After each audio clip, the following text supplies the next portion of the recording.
Malcolm could do that. Hi. Hi. You look amazing. Oh, thank you. How is everyone? Good. Good. You'd? So we understand that the last couple episodes of the season, we're getting rid of the procedural aspect of the show. How did you feel about that, and what do you think we're going to be seeing in season 3? Will we go back to procedural, kind of go back and forth, or is this a game changer at the end of the season? You know, it's so hard to know. We only just found out about the third season, so I'm grilling Rob Thomas today, being like, what brains am I going to be eating? Tell me if there's anything I can prepare. But I think it certainly opens the scope a little bit more, and especially the way we go out, not necessarily being quite as structured as it has been, but there are fun elements. The procedural leads itself to Liv being able to eat these different brains each week and absorb these different characteristics. So I think I kind of wouldn't be unhappy either way. I'm very curious. I think some of the relationships that are developing between various characters will change the nature of how the structure works. I don't want to tell you too much more than that, but it won't be able to play out quite the same way it has been playing out for sure. Yeah. How fun is it to play Liv and essentially get to play a different character every week? Because, most time you'd be locked into one personality for the character. You get something new every episode. It's like having a dress-up box as a kid or something where you just pull something out and you get the variety and the texture of that playtime that often with these characters we spend so much time creating one very specific thing with a very specific through line, and the variety working in this kind of fast turnaround television is so rewarding to be able to still play that way and not get too locked into something monotonous at all, Have you had a favorite of the different personas that you've gotten to adopt so far? It depends. Some of them I like story-wise more than others, and some of them I like to play more than others. I had a lot of fun. The erotic librarian was really fun on set. Raoul, just getting to slap Raoul's butt 5,000 times as he winks at me walking past, bear in mind, was just funny. We have a brother-sister dynamic, and the crew are like our family. Whenever I eat these brains, the crew get interested and invested as well. They're like, oh my god, have you seen ... or have you read ... So it becomes kind of a big, a centerpiece for us on set.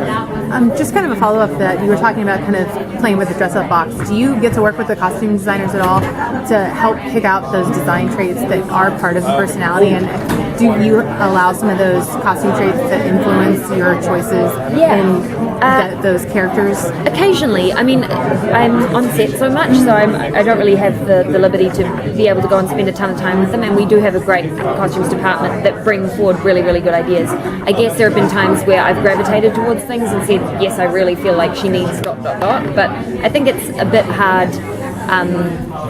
I didn't want Liv to feel at all cartoonish as well, so I wanted the clothes to, by and large, be clothes that she would have in her wardrobe or have been able to easily go and access, borrow from somebody, or have a logical story element to it, but at the same time be able to reveal a little bit of that personality. How is it working with Rob Thomas 2.0? Rob Thomas 2.0 is so fun. He's great. We just rub in Rob Thomas 1.0's face constantly, how he was up on set in Vancouver for the finale and Rob 1.0 wasn't.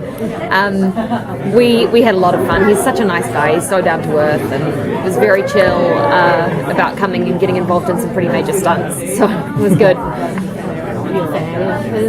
Yeah, he's very talented, and it was interesting. Somebody else has to sing in front of him.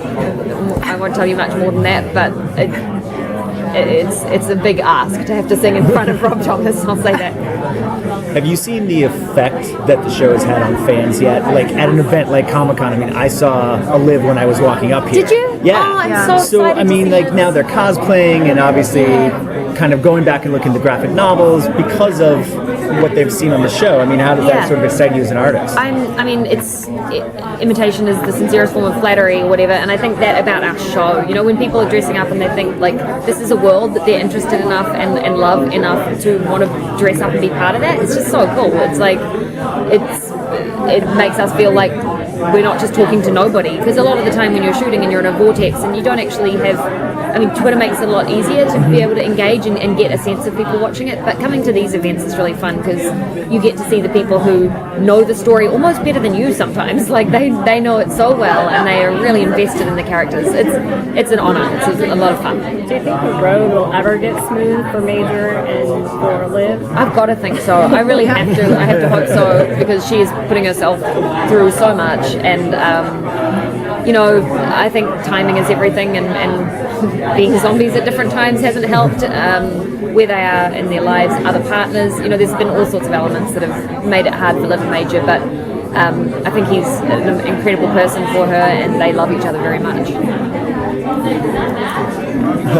Have you read any of the comics, and were you able to pull anything from there that was useful? I mean, I know it's not a straight adaptation, but... Yeah, no, I have. We absolutely read the comics, and I think Mike Robertson and Mike Allred and Chris Robertson, there goes my brain, have done such a great job at creating this world that it lives so well in the comic world. Right. And I think that the adjustments we made for television were necessary, and they have been so supportive, which just is great because I've worked on adaptations where the creators haven't been, and that's not so much fun. So having these people who are so on board and have illustrating our opening credits and coming and meeting us at conventions, they've been great about it. So I am a fan of the comics, and occasionally names and things pop in that you'll recognise. So there are some elements.